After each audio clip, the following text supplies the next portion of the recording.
Hello, everybody, and welcome to Odds and Ends for Monday, December the 13th, here on Bet.NOLA.com. We're brought to you by the Caesars Sportsbook. Devin Jackson and Jim Derry alongside myself, Zach Ewing, and we're here to talk about the weekend that was in sports, especially this weekend. That means the NFL and almost exclusively the NFL, a few other things going on.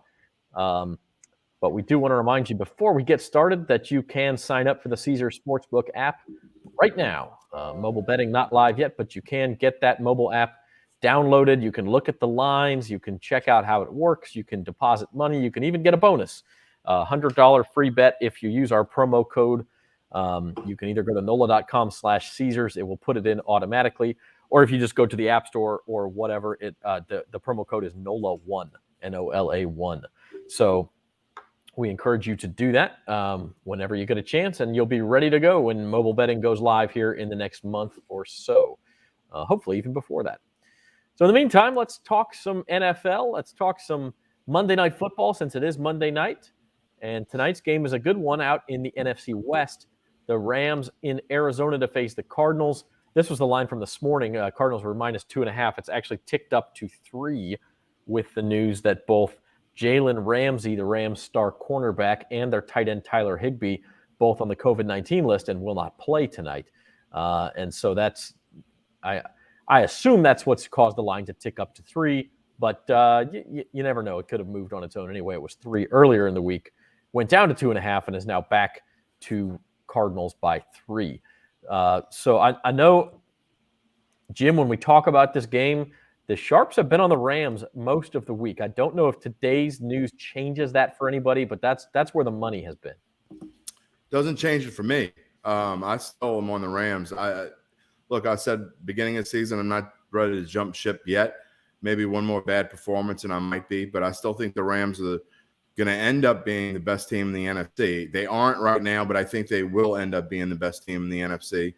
And they have to win this game tonight to stay on that track, because I think, unlike some past years, I think it's going to be really tough for teams that don't win their division to make it all the way through. I think the road through Tampa Bay and Green Bay and potentially either Arizona or even the Rams is going to be a lot tougher than it has been in the past. So I think that if the Rams want to win the division, tonight they prove that they are the best team.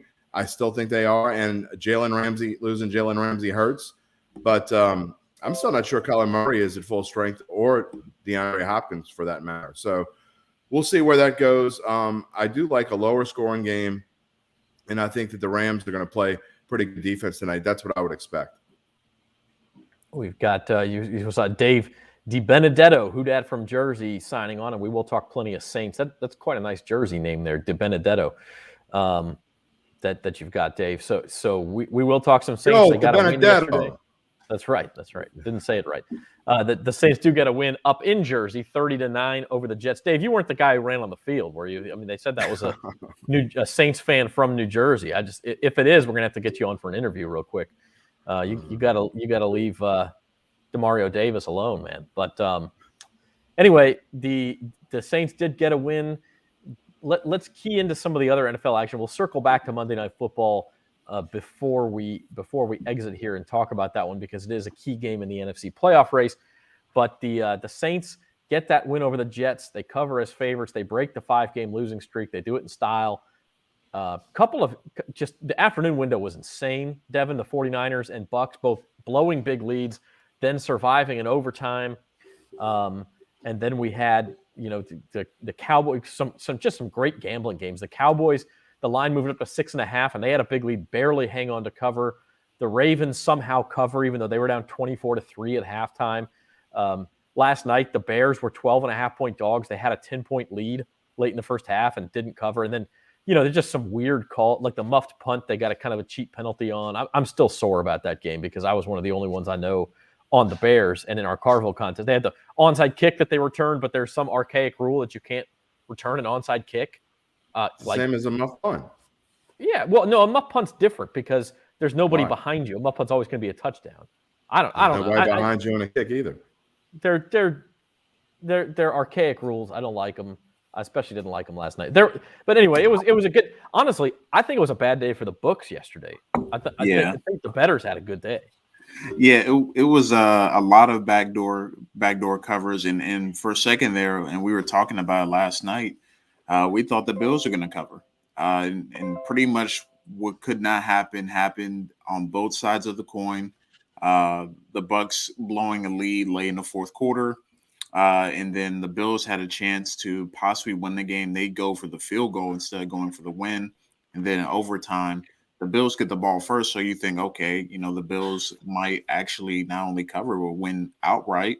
They go 3-and-out and then just give up a touchdown. So you felt all the range of emotions because I was on the Bills at 3.5, and it was perfect. It was going to set up perfect. The Bucks are going to go down, kick a field goal, win the game. That didn't happen. They won on a walk-off touchdown. Then the Ravens game, kind of same scenario where the Ravens, I think they went for 2 on one of the touchdowns they scored, and I think they got it. And then, they made it 24-22. So it was a lot of crazy football going on. Yeah, what they did was they scored to make it 24-15 and then went for 2 then, which is the right move because then whether whether you only need 1 more score or whether you're going to need 2 more scores and you got to hurry up. And they didn't get it. So it's 24-15. They need 2 more scores. They did get another touchdown, but then obviously needed another possession there at the end. But they did get the backdoor cover in there. Jim Derry, I think, is 7-0 in the Carville picks. A couple of them kind of went your way there, but at the end, but you got to have a little luck to go 7-0. Yeah, someone's 7-0. I'm not sure, but to go back to your point real quick about the books, I think the books actually made some money yesterday. If you look at we get the newsletter of the odds and trends each week, and if you look at the percentage of dollars wagered, I'm looking at it right now. Raiders 65%, they got crushed. Jets 59%. Obviously, we know what happened there. The Titans did cover, but they only got 55%. 80% of the money was on the Browns yesterday. They took a bath on that one. The bettors took a bath. I mean, there were a ton of people on the Browns yesterday. 87% were on the Panthers yesterday. So you go through this list, and there were some big winners. The Broncos were 89%, so they lost money on that one. The Giants, though, were getting 86% of the money. So I think the books actually had a pretty good day. You would think that just because I went 7-0 doesn't mean the books had a bad day. I mean, I'm not Joe Square or anything, but I went into this week and I felt probably as good about this week as almost any other. I thought there were a lot of values. I liked a lot of favorites this week, which doesn't usually happen. I usually like mostly dogs, and it was a good week for favorites for the most part. And you're right, we did need a little bit of luck to get some of these wins for sure. The 49ers game, I mean, that was one of the lucky ones, and then really the biggest luck of the day, and Devin touched on it. If you had the Bucks -3, you're just hoping for a push at the end, the way that it ended. And you get Rashad Perriman streaking down the right sideline, and you're like, okay, well, it's going to be a little bit better than a push. So it was a weird weekend of betting overall, but I just thought it was one of those easy ones to handicap. And I don't know if I spent more time with it or went more deep in numbers because I had a bad couple of weeks, but I really did go into the numbers, defense versus offense. I went through who I thought was due for a letdown. I went through who just kind of didn't pass the eye test, like the football team. And again, you could call that luck if you want to hold on and win there. But it just was one of those easier weeks. And to me, as you get closer to the playoffs and teams that have to win are playing teams that, whatever, it gets a little bit easier to pick them, I think. I mean, and listen, by no means am I calling Jim Derry square, because I don't think you are. But hindsight's 20/20. I mean, you've said several times this year, hey, I feel real good about these picks, and then they've gone haywire on you. So it's real easy to go back and say after you have a good week, oh yeah, I was on this week. But having said that, I mean, that doesn't mean, look, your record is what your record is over the full season, and so if it's over 500 for the full season, well, then way over. Yeah, you did it. You did a good job. So that's really what it comes down to. I will say in our Carville game, which you can see everybody's picks in the Friday edition of the Advocate and Times Picayune, I think I have to go back and look. I think all 9 of us who are in that game are over 500 at this point. There's a couple who are, depending on tonight's game, could drop to 4-4. but that's as worse as anybody is in the 8 games we picked, which was Army-Navy plus 7 NFL games. So, like from that perspective, it just seemed like there weren't a lot of games. There weren't a lot of games where it was like, how the heck did that happen? I mean, there weren't a ton of those. And I said on Thursday's show, like I thought the Bears would play well and maybe not win outright, but have a chance. And I was the only one on that. And they did play well, and they did have a chance. Now they made some. Their defense didn't play well. Their defense didn't play well, and they made some dubious coaching decisions in that set. Like the punt that was muffed by the Packers, which it was all over Twitter afterward. There was a punt earlier in the game where the Packers gunner goes all the way out of bounds behind everybody on the sideline, clearly doesn't make any effort to get back in, and then comes back in and helps in on the tackle. They didn't call that. But when the Bears player gets kind of pushed out of bounds for 2 steps and comes right back in, oh, that's a flag. But the point is, they shouldn't have even been punting in that situation. They're down by 15 points with 11 minutes left or whatever it is, and they've got a 4th and 2. I mean, you got to go for it. But anyway, it was a crazy week of gambling, and hopefully that will continue tonight because it's just more fun when it's like that. Go Rams! I want to go 8-0. Yeah, we will see what happens tonight with the Rams and Cardinals. Let's switch gears just for a minute. College basketball season getting into it now, and I do want to talk about that just for a few minutes.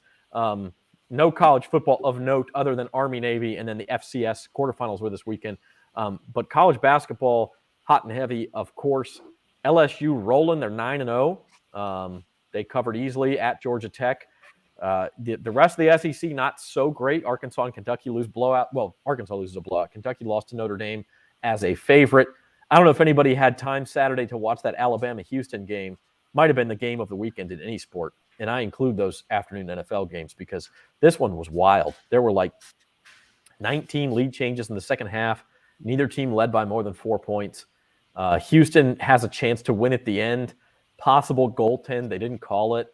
The Houston coaching staff is just ticked off to the gills. One of their players started going after the ref. Kelvin Sampson's son kicked over a chair and broke it and then kicked over a trash can. I mean, it was just like the wildest thing you've ever seen. But Alabama hangs on to win. Purdue almost lost as a 14.5-point favorite. Baylor crushes Villanova. I don't know how much attention you guys are paying to college basketball yet. It's been a pretty fun season so far.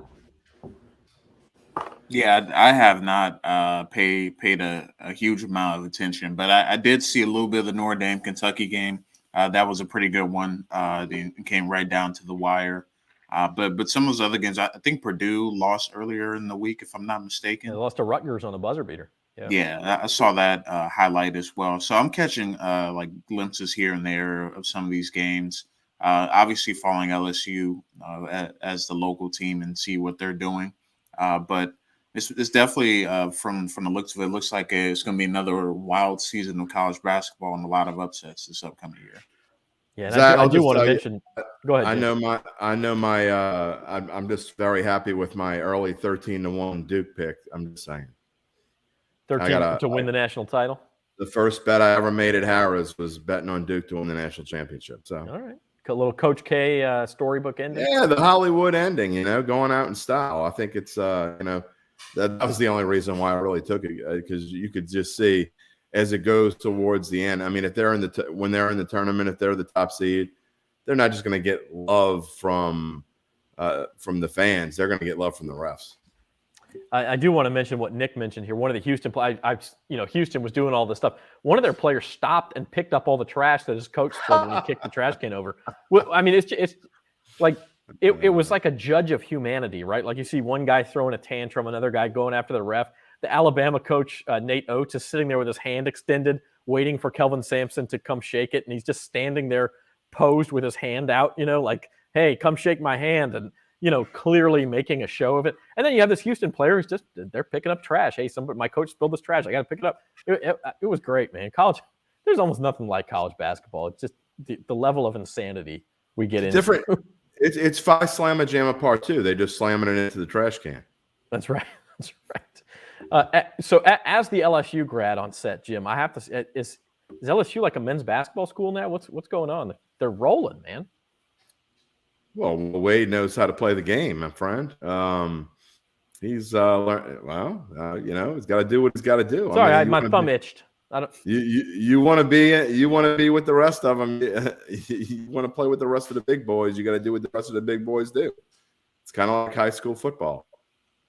No, and in all seriousness, look, did he pay players? Did he not pay players?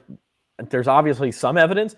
If there was overwhelming evidence, the NCAA would have done something by now, right? I mean, it's been 3 years since we've heard this. So if they haven't done anything, at some point you have to assume they don't have anything on it. Like, I don't care if he did or didn't, to be honest. I mean, as long as they win, I really don't care how they win. And they are winning. They're 9-0. They've got several Power 5 wins. They have Look, a win over what I don't like, Zach, one of the better small schools. In all seriousness, when you look at LSU, though, their early SEC schedule is brutal. So you're gonna all the cupcakes are in the back half of the schedule. So if they could easily jump out to a rough start in SEC play. If they jump out to like a 5-2 start in the SEC, I mean, they're going to end up being a 3 or 4 seed. I mean, that's because they'll end up winning 23, 24 games, and they could be a legit power. I don't want to say power. That's a little strong, but they could be up there with some of the big boys. So we're going to find out early. I know they got Kentucky early. They have, I think, Texas A&M's early. Arkansas and Alabama, I think, are both early. So I think by the middle to end of January, we're going to know how good LSU really is in basketball.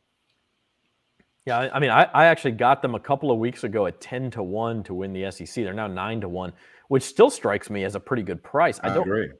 I don't know that they'll win it. I mean, I think Alabama's probably your favorite. You know, Kentucky's going to be there, but I don't understand that line. I don't understand. They're like people don't like 7th best odds. People don't like people think of LSU the same way they think in football of Mississippi State or Ole Miss. I mean, you're always going to get better odds on a team. I mean, think about it. If you're not from around here and you don't think about it, I mean, when you think SC basketball, you think of Kentucky. You automatically think of Tennessee to some extent. You think of Alabama just because they're Alabama. You think they're good in everything these days. Florida. And they kind of are. Florida. Yeah, Florida's been in the Final Four several times in the past few years and won the championship how long ago? Not long ago. They won 2 titles in a row, but you're talking back in like 06, 07. No, it wasn't that long ago, was it? Anyway, since then. But I'm just talking about who teams you think of. You don't think of an LSU. I mean, they're just not up there. So I think that's where those odds stand. If they go through that stretch like we talked about, I think that is a great bet, Zach. Maybe I'll go pounce on that. But I agree. I think if you want to take them at 9-1, I think that's at least if they play it out 9 times, I think they'd win it at least once. So there you go. I think good odds there. Yeah, and I mean, I will say this, just looking at their schedule, you're right. It is somewhat front-loaded. Their last 2 games, however, March 2nd at Arkansas, and then March 5th at home against Alabama. If there's a title race going on. Not too long towards the end, they play Kentucky as well. Yeah, 3 of their last 4, Kentucky, Arkansas, Alabama. So I think it kind of gets easy in the middle there, and then difficult again at the end. By the way, the last SEC team to win a national championship was Kentucky in 2012, and before that, you do have to go back to those 06, 07 Florida teams. So it has been a while since an SEC team won a national title in basketball. Their schedule's kind of like me, hard around the edges and soft in the middle. You said it, not me, man. Okay, well. You said it. All right. Yeah. That's enough college basketball for now. We're still in college football season, and it is bowl time. But first, we'll go over quickly the game of the day. Saturday, that was Army-Navy. And Navy has a 7-point dog. And I told you guys on Thursday I didn't like my picks very much. But I'd already locked them in, so I went with them. I had Army. By the time the game kicked off, I was pretty sure it was a loser. Now, they did have a 13-7 lead at halftime. So, okay, well, maybe I'll get away with it here. But Navy dominates the second half, shuts them out. And by the way, 16th consecutive Army-Navy game that goes under the total. We talked about this. Was the total too low? It was 34.5. It actually went up to 35.5 by kickoff. Still not high enough. 30 or still not low enough, 30 points. And so they go under for the 41st time in the last 51 games and for the 16th straight time, guys. Yeah, it was a struggle. I thought the 13-7 first half, I'm like, okay, surely it will get over 35 points. He'll put up some points. Nope. Went exactly like every other game that they played in the last 40 or so years. But I did say that Navy had a chance to cover. I just had a feeling that even though they have pretty much opposite ways of how their season was going, Navy was playing better down the stretch. And this rivalry game doesn't matter who is what record. It kind of goes out the window. Navy had that fake punt, I think, in the third quarter or early in the fourth, and Army could never really get going that second half. Hey, Jim, I know you were busy with prep football games on Saturday, but did you catch any Army-Navy? I didn't. I caught the highlights, but I will say this: if he's still watching, because I know he was watching earlier, I asked Uncle Big Nick what he thought, and he liked Army, so I took Navy. Why didn't you tell me? I should have. I wanted to keep it a secret. I didn't want everybody to pounce on it. In all seriousness, I did go back and look at the recent history, and they've had a lot of really close games. No matter, there were times when Navy was kind of in the same boat as Army is now, and you just got to think. I mean, these games are rarely blowouts, and to give 7.5 in a game like this, especially with the under that low, and we kind of talked about that too, with the under that low, with not a lot of points being scored, to give up 7.5, if it hangs around the total, it's tough to do. You're thinking it's got to be 20-10 or something like that, and I just didn't see that in a game like that. So I didn't really think Navy would pull it off, but you know. I understand that train of thought, and we did talk about it last week. The past 3 games were all 7 point. In fact, last year was 15-0. Year before was 31-7. Year before that was 17-10 with the favorites covering all 3. So I get the train of thought. Oh, you got to throw the records out the window. I mean, to a certain extent, yes, and clearly it worked out this year. But I don't know that holds true every time. Well, Navy had played a lot better, and Devin had talked about this as well. Navy had been playing a lot better the last half of the season. They played East Carolina really tight. They played Cincinnati really tight. So, I mean, those 2 games alone told me that they would play a decent game in this one. And that's kind of really why I jumped on Navy, and I just thought it was a good pick. Like I was at the Dome, so I don't like to bet games that I can't watch. There's Uncle Big Nick right there. He said I ended up betting Navy at kickoff, try to make me lose. Well, instead you both won. Isn't that nice?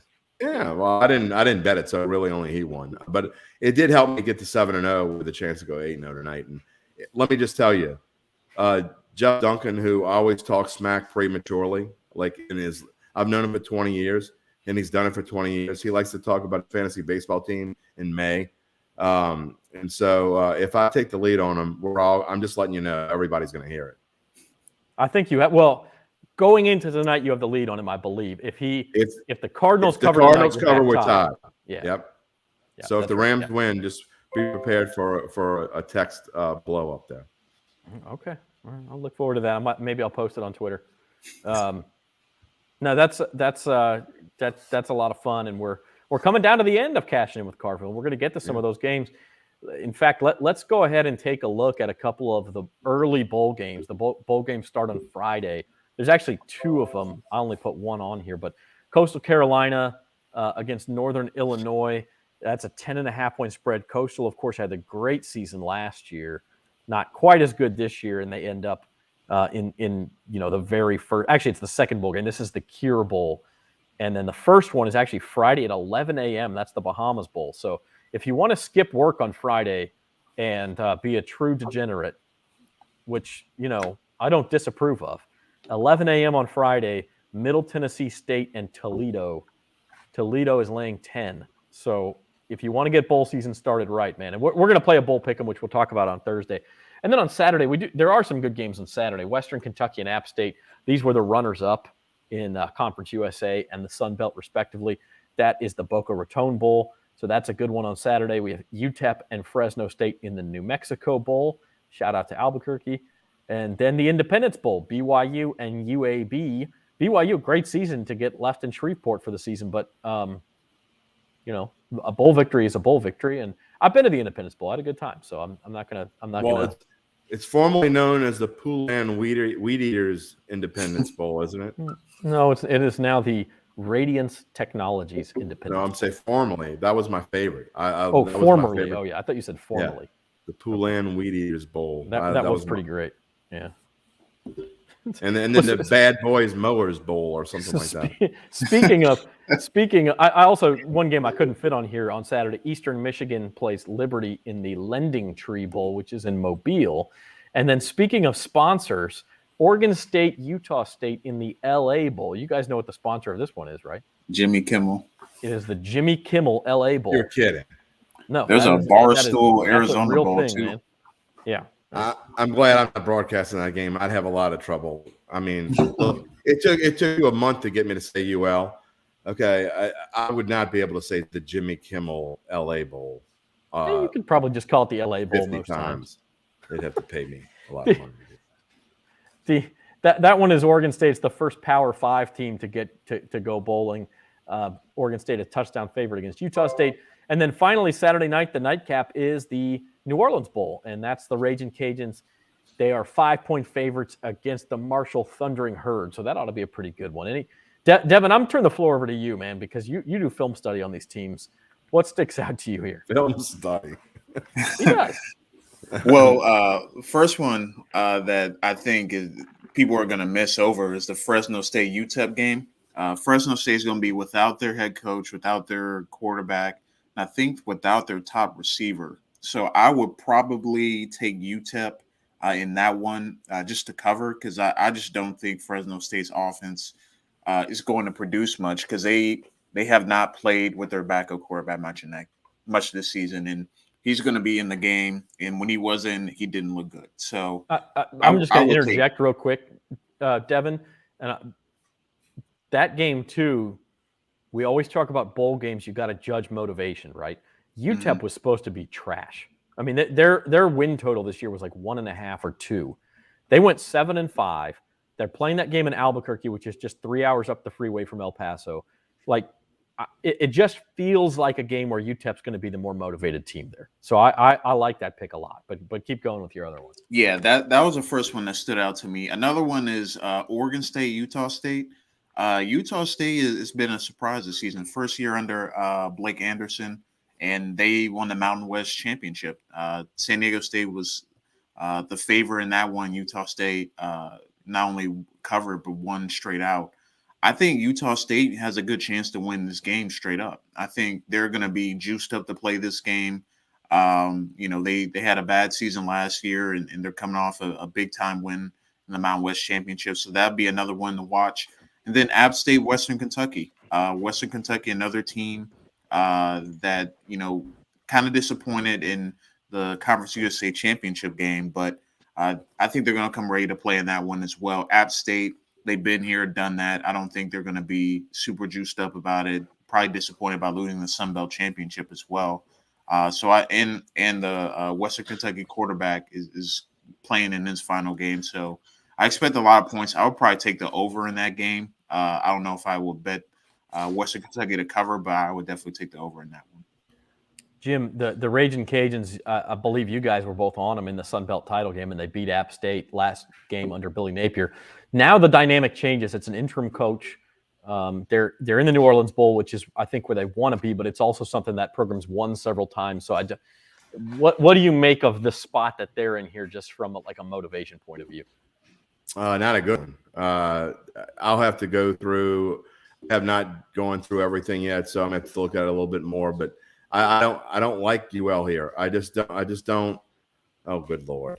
I just don't think that they're going to be super motivated. They've done what they wanted to do. They wanted to win the Sun Belt. Get that off the screen, Devin. What is in the Jim Derry Bowl, by the way? We got some nice punch in there, or we got something? No, the Bet.NOLA.com Jim Derry Bowl is actually an NFL game, and you take the two worst teams in the NFL, you let them play each other, and the winner gets the first pick in the draft. So that's what that is. So it's like the toilet bowl. Exactly. That's exactly what it is. It's perfect for that. One last thing, and I shouldn't tell you guys this because we're going to have a competition. I know I've not sent out the lines to you yet, but we're going to have a competition. But I'm going to give you a little tip, okay? Western Kentucky, in their history, is 0-9 in bowl games. App State is 6-0. Take that for what you will. And the line's only 3. So, I mean, I'm not going to bet on an 0-9 team, a team that's never won a bowl game. I don't bet on I usually don't bet on streaks of 3 or 4 or more, and both of these have streaks going in their way, so I'm not going to bet it. I would definitely take App State there. That's my tip of the week, and not that I really care because bowl games until like December 30th kind of stink, and I'll probably, if I'm bored and I'm at home, I might put $20 on something just to keep me interested. Otherwise, who cares? That's what they're there for, though. I mean, look, man, what else is getting ratings at 1:30 on a Tuesday afternoon in December? I'll turn it on if I'm at home. I'll probably have better things to do. I'm just guessing. The kids are going to probably bet on it and then like scream at the TV and like, right. Come on, Washington State, you're supposed to be better than this. Even though I've watched 1/4 of Washington State football all year long. But my wife already thinks I'm an idiot, and she's like, "Who's playing?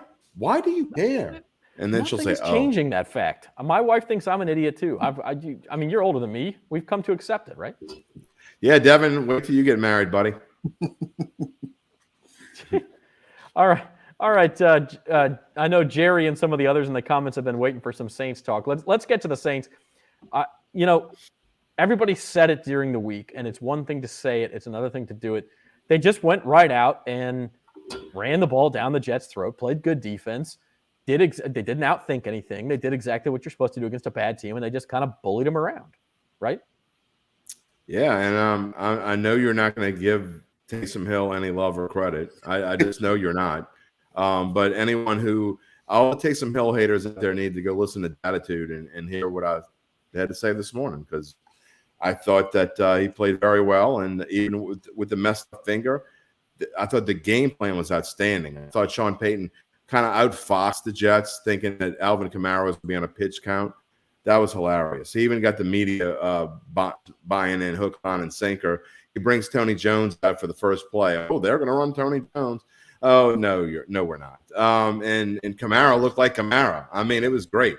So it was enough to help Taysom Hill do some little things. So the game plan was Alvin Kamara and dink and dunk, kind of like the old days. And I thought he was great at that. And the Saints game plan, I thought, worked to perfection. It gets a little tougher next week, though. Just a bit. We'll talk about that too. By the way, I have nothing against Taysom Hill. I think Taysom Hill's probably the better choice. What I never understood was everybody saying Trevor Siemian is the devil and he's the reason this team is losing game. What did he play? One game with Alvin Kamara? One? And they lost by 2 points? 4 games with Alvin Kamara, and they would have lost 4 games. But we're not going to go. Let's don't go down that road. I think you were being too harsh on Siemian when this team's problems were. I mean, look, yes, they won. Yes, Taysom played fine. Siemian played fine in some of those games. They got Teron Armstead back. They got Alvin Kamara back. They got Marcus Davenport back. They got Gardner Johnson back. It was not just Taysom. He had Teron Armstead in the Tennessee game, and that didn't do him any good. He waited until like the middle of the third quarter to start playing football. Well, we can get into that game. Sean Payton lost that game. The referee lost that game just as much as Trevor Siemian lost that game. Yeah, he's got the same pace as I do after dinner when my wife tells me to pick up the dishes. That's how he is in a football game. We're going to have a larger discussion about time possession and how meaningless it is, but we'll save that for another day. Devin, what did you make of the Saints on a Sunday? Really just kind of methodical but effective. Yeah, and we talked about this last week, what they were going to do. I mean, they didn't need an elaborate game plan to beat the Jets. And, I think what they did was, shown that if they can run the ball effectively, they're an okay offense. They're not going to be explosive. They're not going to be overly, dynamic, but they can control the game with running the football and getting the ball in Alvin Kamara's hands. I think, without him, you saw Sean Payton scrambling for answers. I mean, trying different trick plays and all those things. You didn't need to do that with Alvin Kamara back in the lineup. And, couldn't come at a better time because they're going to need him down the stretch to have a chance to win these games. So I think, Marquez Callaway showed a little bit extra as well. I had a nice catch late in the fourth quarter.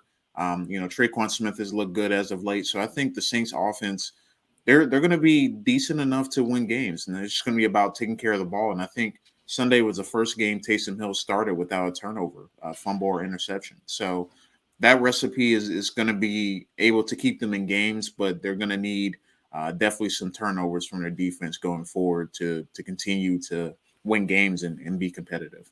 You cannot stop the vaunted Nick Vannett, baby. I mean, they had no answer for Nick Vannett yesterday. Little fantasy tight end option. I mean, listen. Yeah, why not? Spencer and I will talk about this on Fantasy Roundup tomorrow afternoon. With everything going on with COVID in the NFL, we talked about Ramsey and Higbee tonight, but there's been several others. Darrell Henderson, I think, is out with COVID tonight too, and you see the Bulls in the NBA have had to postpone 2 games. There's been European soccer games left and right getting postponed. Like Omicron is back. Omicron is the new COVID variant. And it seems like, I'm not a scientist, I'm not trying to get into it. It doesn't seem like it's as serious as Delta was, but it seems like it's more contagious. And so you're going to see this here for a few weeks where across sports, you're going to have more postponements. You're going to have more players suddenly become unavailable. That's something as a bettor and as a fantasy player, like you've really, really, really got to be tuned into the news. Because if you miss something, it could put you on the wrong side of a bet fast, or you could start somebody in fantasy you shouldn't be starting. And really, the winners of these fantasy football leagues is going to be whoever survives, whoever's players stay healthy. There's just going to be more of that luck element involved than in previous years, I think. I think there's no doubt about that. And this Omicron is coming just in time for the NFL playoffs, right? I mean, it could certainly throw a monkey wrench into the plans of some teams, because I hate to say this, but I think if you get your team to the playoffs, you almost have to sequester them.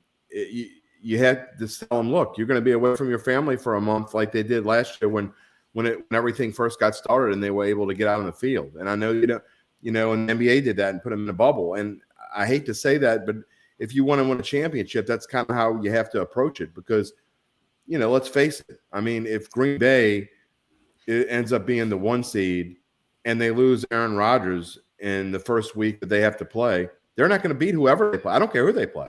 I don't care if they play the Vikings or the Saints or Atlanta or whoever gets that 7 seed, or that's not who they'd play, because that team would probably be gone. But let's say they have to play the Rams. I mean, they're not going to beat the Rams without Aaron Rodgers in there. So, I mean, to me, that's kind of what you have to do.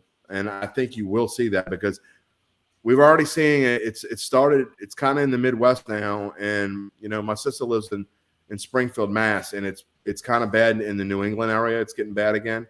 So it's just going to work its way across the country. It's really bad in Europe right now. You talked about it with soccer matches, and it's going to make its way over here. And we're 4 weeks away from the playoffs, and you know how long this takes. I mean, you're talking anywhere from 15 to 21 days, I think you can expect a resurgence. And we already knew it was going to get worse in the winter anyway. So I think the playoffs are going to be weird. Now, the good news is, and we all want this stuff to go away. We all want it to be over. But the good news with Omicron, if you can call it any sort of good news, is that the spike seems to happen faster, which means that it should be done faster. If you just look at the charts of how the infections are spreading, it's spiked up a lot faster. And we're seeing that, and that's going to happen to us in the next couple of weeks, but then it's caving right back down again. So hopefully, maybe by the business end of the playoffs, we're kind of past it. There's no way to tell that with any sort of certainty, but that would be my hope. Anyway, let's look at next week's lines, and just keep that in mind. These lines could change drastically if you get COVID. Look at Higbee and Ramsey. This happened, 4 hours before the game started, about 3:00 this afternoon. That news broke, and that was, maybe it was 2:30, but these things could change. So you see that at the note. These are from Caesar Sportsbook as of 11 a.m. this morning. But by 11 a.m. Wednesday morning, they could be completely different. Now, having said that, the Packers are off. That's not a COVID thing. That's a Lamar Jackson don't know if he's going to play thing.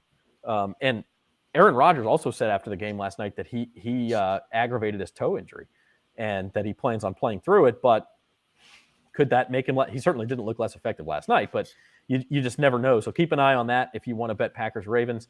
This is the start of Saturday NFL games. We've got a good one Saturday night, Patriots at Colts. The Thursday night game's a good one, Chiefs-Chargers, although I heard the Chargers left tackle is out with COVID. And so that's another issue. If you're the Chargers, you're going to have to score points to keep up with the Chiefs. You don't want your starting left tackle out, but right now it looks like he's going to be out. And then on Sunday night, you have the Saints and Bucks. Right now, Bucks are 11-point favorites. It was 11.5 when it opened yesterday.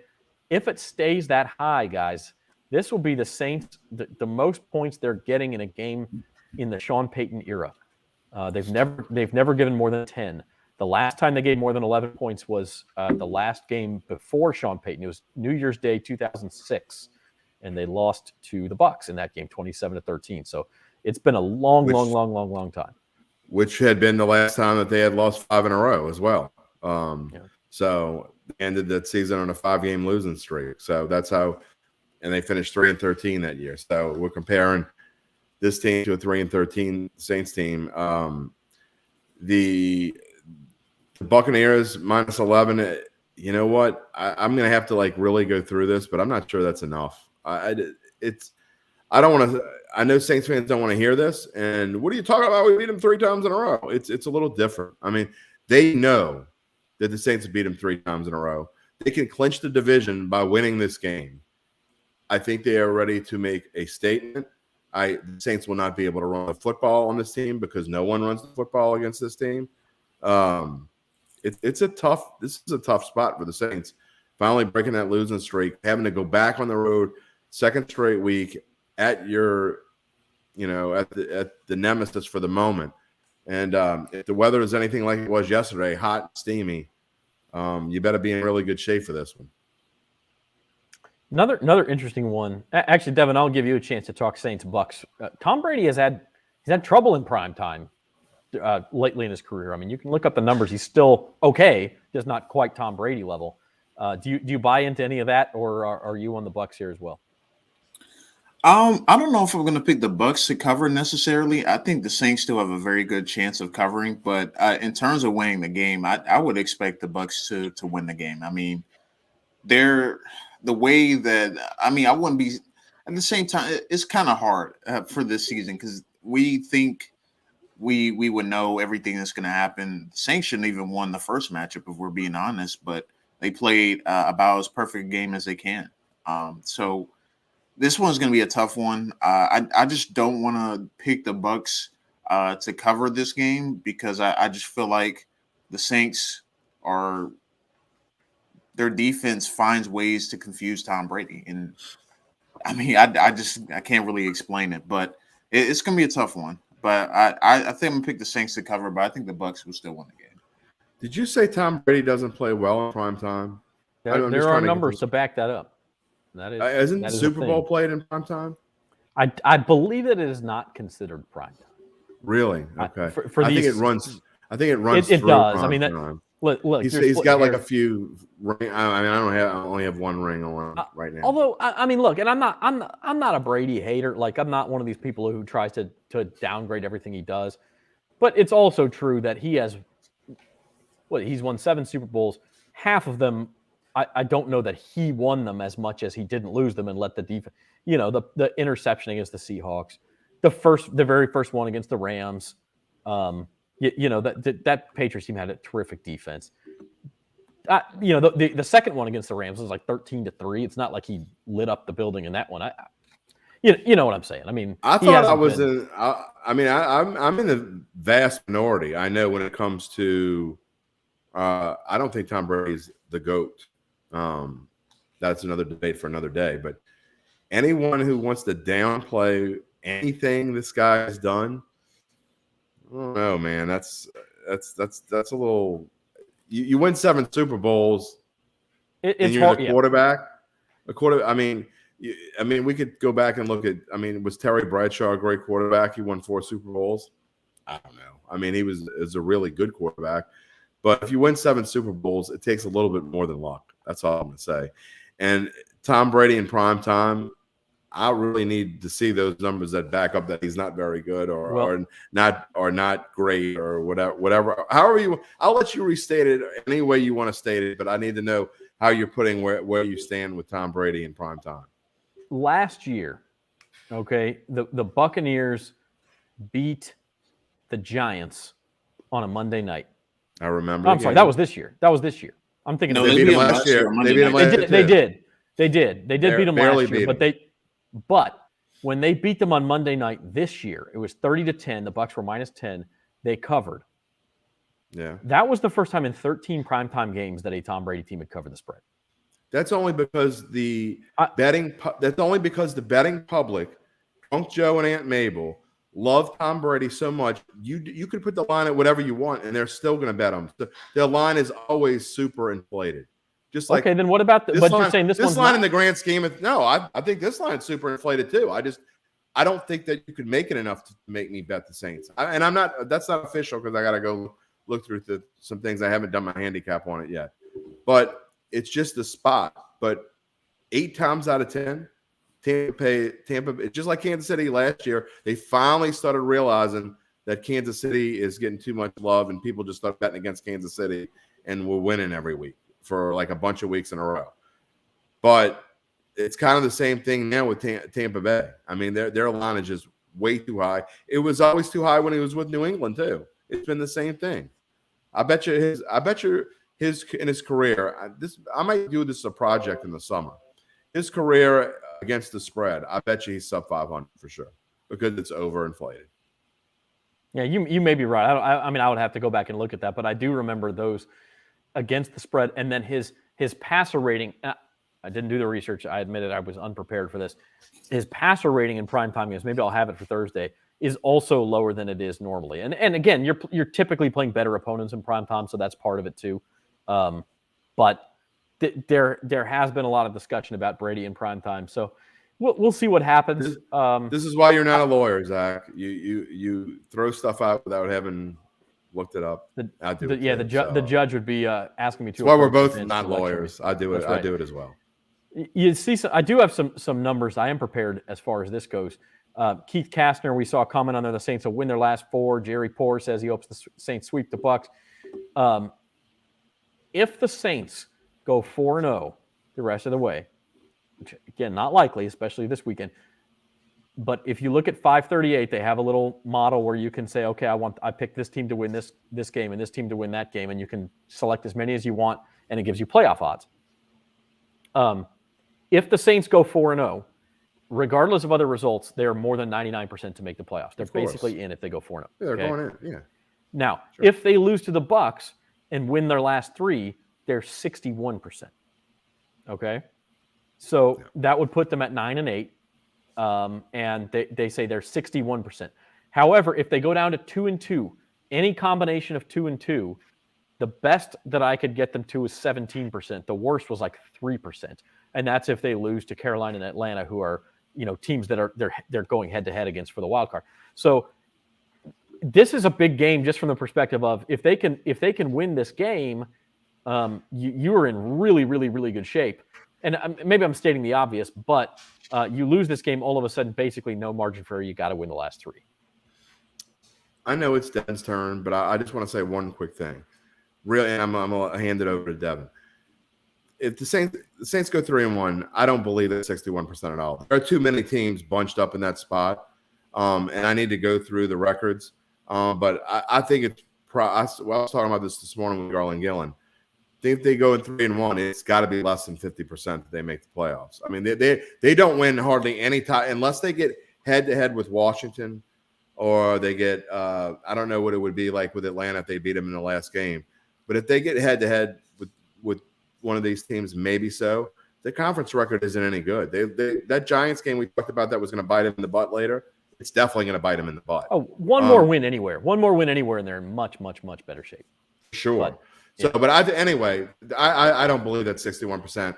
But it doesn't matter to me, and we could talk. This is for later shows as well. I don't think they win their last 3 games. They're going to lose this week, and I don't see that. They're gonna lose to one of those 3 teams. The early line on the Dolphins game is a pick. They're going to lose. That's what I think. If you look at power ratings, they'll be favored by 2-3 points against Carolina, but the game in Atlanta might also be close to a pick. I mean, you're talking about them almost winning 3 coin flips. So that's flip a coin 3 times, try to get ahead 3 times in a row. It's not impossible, but it's going to be very difficult. Now, I will say, just to clarify, the 61% is 3-1 if the loss is to the Bucks, because that means that you're beating Carolina and Atlanta. If you beat the Bucks but lose another one of those games, it goes down to like 47% or so. Because the games against Atlanta and Carolina are key, especially Atlanta right now, because those are one of the teams that they're tied with. and they also would be helping their division record, obviously, which right now I think is 2-2. No, they're 1-2 in the division, I guess, right now. Right. So if you could win those 2 games to get to 3-3 in the division, you would be helping yourself out. The other thing that helps them a little bit, Washington and Philadelphia play twice still, including this week, and so one of those teams is either going to drop off or they're both going to get another loss, and so you root for the Reds a little bit. You root for the football team, obviously. Yeah, well, I think you root for the football team because the Saints have the head-to-head, Right? And then also the Eagles' other game is against the Giants, outside of their 2 against Washington. Well, Washington plays Dallas, and so I think the football team being in that spot is better for the Saints. So anyway, also good news for the Saints is the Vikings still have to play the Rams and the Packers. Yeah, and those teams have stuff to play for. So, Devin, I'm just going to give you the floor because I feel like Jim and I have been talking for 10 minutes. So talk about whatever, if you want to talk about like your favorite dish to make on Super Bowl Sunday, that's fine, but it can be football, whatever you want. No, I was just listening kind of to the scenarios. To me, if they lose this game, I just don't think they're getting the playoffs. I mean, I just think they have to have everything go their way, and already this season, things have not gone their way. And just the way it's already playing out, like they might miss the playoffs by, a win from somebody else. And anybody can lose at this point. So if you're counting on other teams to win, you probably don't deserve to be in the playoffs in the first place. So, and I can also see a scenario where they beat the Bucs and then they lose to either Carolina or Atlanta. To me, the last 4 games, it's going to be incredibly difficult for them to win the last 4 games, just straight up, obviously. But even if they beat the Bucs on Sunday, I mean, the turnaround to Miami, who's still playing for their playoff lives. Carolina might throw Sam Darnold back in there. I mean, there's so many things that Please do. There's so Carolina's many a mess, man. They're a mess. Yeah, there's so many things that have to go right for the Saints to make the playoffs. So they literally have to play their best football, play mistake-free football. But even then, it's still going to be an uphill climb for them. No, I mean, and just to stick with, and again, I'm using New York Times has one too. ESPN has one. I'm using 538. Right now, the Saints are 20% to make it, so they do not have a good chance. Now, if they beat Tampa Bay, that goes up to 49%. If they lose, that goes down to 14%. That again, that's regardless of other results. So this is obviously a huge swing game, but they're also 11-point underdogs in it. I think that wouldn't it be fun though? And I know I'm pumping up the attitude, but we talked about it this morning, and wouldn't it be a perfect scenario? The Saints go get to 8-8, they lose to Tampa, win the next 2, and then have it come down to the Saints against Atlanta with the winner getting in the playoffs. I mean, wouldn't that be great? I could tell you right now, if that is the case, I am certainly picking the Saints even on the road in that one, because Sean Payton will outcoach anybody except maybe Bill Parcells when it comes down to a winner-take-all game for something like that. If he finds a way to get this team in the playoffs, I'm not kidding. If he finds a way to get this team in the playoffs, they go 9-8, and he finds a way to get this team in the playoffs, he seriously should be considered for Coach of the Year. He probably won't be, but I agree. Right. At 9-8, he probably won't be, but I think he should be. When they were 5-2, I thought he was the midseason Coach of the Year. Now, obviously, a 5-game losing streak changes a lot of things. But listen, the most likely scenario is the Saints end up missing the playoffs by the margin of letting Cordero Patterson open down the sideline, by the margin of a false start penalty on a 2-point conversion in Tennessee that pushed you back to the 7. By the margin of Saquon Barkley going off in overtime, losing a 10-point lead in the fourth quarter against the Giants. Pick your close Carolina loss. COVID. Yeah, there's nothing you can do about that one, and injuries and stuff like that. But pick these individual moments. They came all the way back to terrific comeback to apparently beat Atlanta, and then let one side block call. Yeah, when it's 13-10. Well, yeah, I mean it was 13-10. There's a long way to go in that one. You could also look at the roughing the passer call in the Tennessee game that led to a Tennessee touchdown. Yeah. For You know, sure. I mean, that's another The Definitely. list is pretty long. It really is. There's You're right. one play here, one play there, one play. And yeah, they've had some of those plays go their way, the pick six against Brady being one of them, obviously. But like, there's just been more losses where you're like, man, if you change one play, they win that game. One play. That's all it takes. How about Jameis Winston? Get Devin White tackling him from behind and he tears his ACL. Would he have gotten hurt some other time? I don't know. He Maybe. just slides. Yeah, I mean, Or maybe. just gets tackled. Where is this team if Jameis Winston never gets hurt? I mean, they're probably. I think they beat Atlanta. They beat Tennessee. I think they got 8 wins, right? You think you got to give them at least 8 wins? That's fair. I mean, and then they're certainly. I don't know that they beat Philadelphia. They didn't play very well that day, period, and they had offensive line problems, and they wouldn't have beat Buffalo anyway. The Saints defense doesn't match up well with Jalen Hurts for some unknown reason, but maybe they beat Dallas. I mean, it'd be a different team. I think this weekend. Put it this way: this game would mean a whole lot more if Jameis Winston had never got hurt. Yeah, they'd still be in the division race for sure. Yeah. All right, before we go, let's do Monday Night Football picks. Devin, we'll start with you. Rams and Cardinals tonight. Final score. I'm picking the Cardinals to win 27-23. I think the loss of Jalen Ramsey is going to be crucial. I know that Kyler Murray and DeAndre Hopkins are both nursing injuries, but the Rams defense couldn't stop the Cardinals passing attack in the first go round. So without their top corner, I'm worried that they're going to be able to stop them this time too. Jim, how about you? I say Rams 23, Cardinals 20. I think it's going to be a really tight, low-scoring game, and it's going to have to be Rams defense that steps up. And again, Jalen Ramsey going hurts, but I think the rest of the defense is going to step up.